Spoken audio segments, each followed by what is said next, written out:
روزی 6 نوامبر من در نزد تو بودم. بعد تو یک گپ گفتی، من خیلی امید نداشتم، لیکن تو حرفی نگفتی. من لیکن دوام دادم، لیکن تو نظرت نمیگرد و جلی پیزدسی. تو خود میدانستی که تو را دوست میدارم، لیکن نظرت نگرفت مرا. تو چی کار کردی؟ تو را من دوست میداشتم ای جان شیرین و اول، لیکن تو نمیخوای دل من تو شکاف کردی. دوست میداشتم تنسق گرمی الویدا بود روز. تو را من دوست میداشتم لیکن تو کیده کردی. تو روزا قطش بودی لیکن نمیدانم چطور قطعی و خوشبخت بودی، لیکن یک جایت بودی که تو مرا میسوزونی. گرچند دنیا غم باشد تو را من دوست میدارم، حالی من انتظارت تو مقصرت من داشتم، لیکن تو را دوست میداشتم لیکن تو نمیخوای.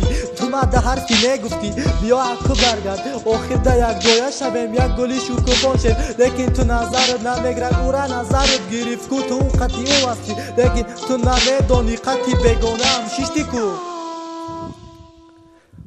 میدانستی قطعیت بودم لیکن من الویدا گفتم. عشق نظرت نگرفت لیکن او را نظر گرفت. تو قطعی بگانه بودی او را نظرت نگرفت. من تو حرفی نگفتی قطعیت عاشقی کردم کو، لیکن تو نمیایی. گفتم تا اون روزا ده لیکن تو نمیایی.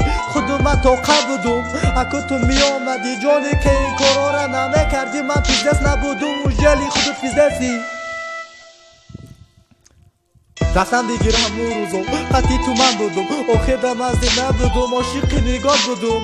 اکو تو میدانستی که اون روزا قطعی بودم، لیکن گرد گفتی لیکن حرفی نگفتی. تو من تو را دوست میداشتم قطعی بگانه شیشتی که صاحبی حامله هستی که حالیم دوستون میدارم، لیکن علم میکند. لیکن تو چی کار کردی؟ تو را من دوست میداشتم لیکن تو پیزدست شدی. تو خود نمیدانی که تو را من دوست میدارم. تو مرا حرفی نگفتی حالیم تو را دوست میدارم، لیکن تو همون شب مرا تو غمگین کردی. تو خودو چی کار کردی و مرا نظر نگرفت. تو مرا یک گپ گفتی چی با تو نگرفتی. من آخر نمیدانستم تو خودو صبر نکردی، آخر من ندانستم تو خودو فیرا کردی. تو خودو طاقت نکردی که تو را من همسر کنم.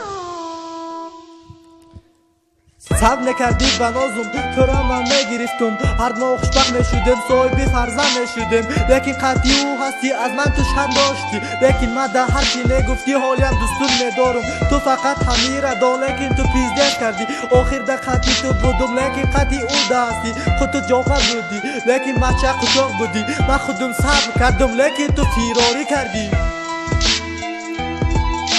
سکوت کردی، نظر نگرفت. قطعی و مچک و چاقی همه کارات هم میدانم.